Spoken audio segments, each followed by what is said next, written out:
Happy Monday, y'all. Happy Monday. We are back with 40 things that I learned in 40 years of marriage in 40 days.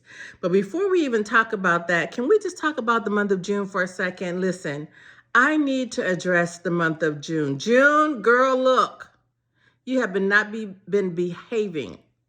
This first week has been a little rocky for me, June. June, girl, we got to do better.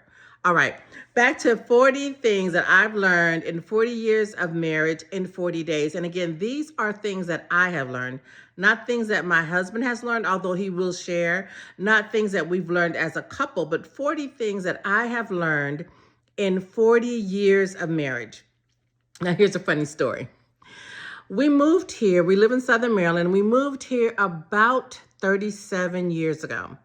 And when we moved here, it was barely known. I mean, folks, locals knew about it, but it was a drive-through place. Even today, it's not a city. It's still called a CDP, which is a census designated place. But when we moved out here from PG County, the area was predominantly not Black, right? And so it had very little. They were putting up new homes. They had plans for restaurants. They had plans for the mall. But when we moved out here, there was nothing. And so when we moved into our community, we loved our community, but our community, again, was predominantly white. We were cool with it. I grew up attending a predominantly white school and living in a predominantly Black neighborhood. So I kind of knew the ins and outs. So when they built the mall, finally, folks were ready for this mall to come in. My husband and I, and we only had one son at the time, we went to the mall. Now, let me tell you about the mall. When it first came up, it was gorgeous. Do you hear me? Gorgeous. So my husband and I and our oldest son, Byron, were on the top floor where the food court was. And as I was overlooking that first floor, or actually it was the second floor, you could see right directly into Macy's. And when I did, I saw all of this commotion. You heard all this clamoring, yelling, screaming, so on and so forth. And what I observed was there were two security guards trying to tie down, lock down a young Black woman. And she was continually, saying how she did not steal anything. She didn't have anything on her, leave her alone.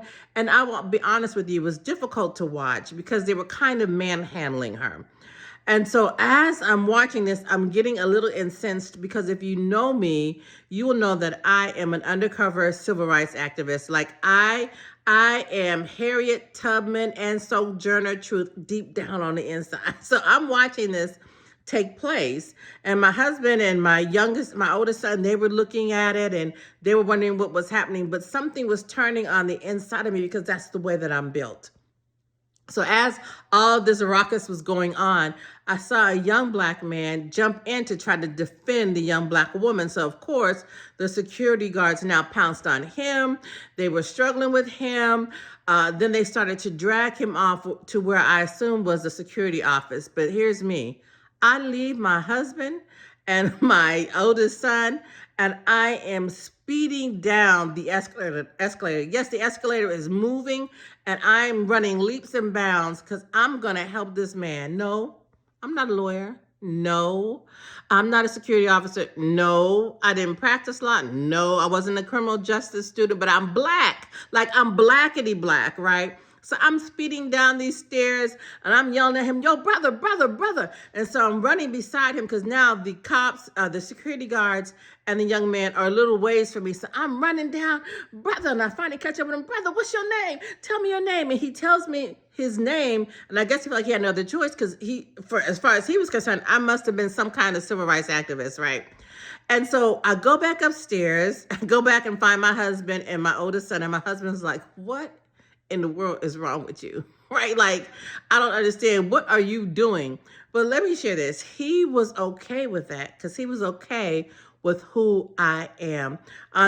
Deep down on the inside, I am a prolific writer. Deep down on the inside, I'm a master teacher. Deep down on the inside, I am this sensitive and caring civil rights activist. He's okay with that. What's today's lesson? Be you and be okay. Now, he's typically not that way. My husband is not he doesn't act quickly unless it's sports. He tends to think things out. He doesn't even take Martin Luther King Day off. Now, I'm okay with that because that's him. Well, I'm learning to become okay with him not taking off Martin Luther King Day, right? But that's him. Listen, and I'm okay with the fact, I'm learning to become okay after 40 years. I'm okay with the fact that he doesn't have the kind of passion for civil rights activism that I have. I'm the kind of woman, I'm the wife who, when something is going wrong with our children or we're at the hospital and they're not doing, as far as I'm concerned, what I think they should be doing, I am running to go find the physician in chief. I'm venturing into places in the hospital I probably shouldn't be. I am on 10 in less than 10 seconds. My husband, on the other hand, he's very even keeled. He's very even toned, but if you mess with the wrong person at the wrong time, my husband, all of a sudden Clark Kent leaves and Superman comes in. I'm telling you, my husband has superhuman powers. But here's the lesson.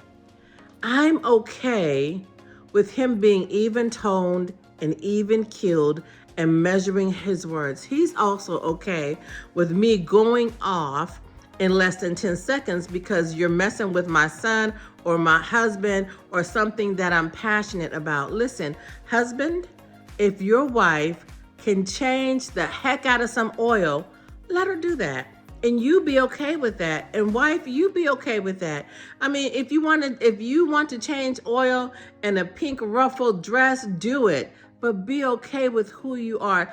Oftentimes, especially where women are concerned, we wives conjure up what we want our husband to look like, or what we think our husbands should look like, what we think their demeanor should be, what we think about the roles that they should play, what we think they should do and not do, what we think they should allow and not allow. Can I tell you, this is not Build-A-Bear workshop. You cannot make the man that you fall in love with become the kind of man that fairy tales dictate that you should have. And it is the same way with husbands. Be okay with who you are. Don't make that man to be something that he's not. Now listen, we can change behavior. Behavior doesn't necessarily deal with who we are intrinsically, but who we are intrinsically, you got to be okay with that. Your spouse should be okay with it, and you should be okay with it. Don't try to build this person up and change him into something that he's not, because I guarantee you that something that you think you want will end up causing you all kinds of misery. Who wants to be miserable in what is to be a lifelong commitment? Not me. So today's lesson is be you and be okay with it.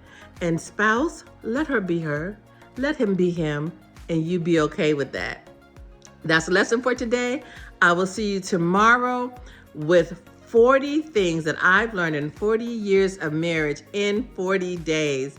Thanks so much for joining me. And I need you to comment, who are you? What are some of your proclivities? What are some of your passions? And is your spouse okay with that? And what are some of his? And are you okay with that? See you tomorrow.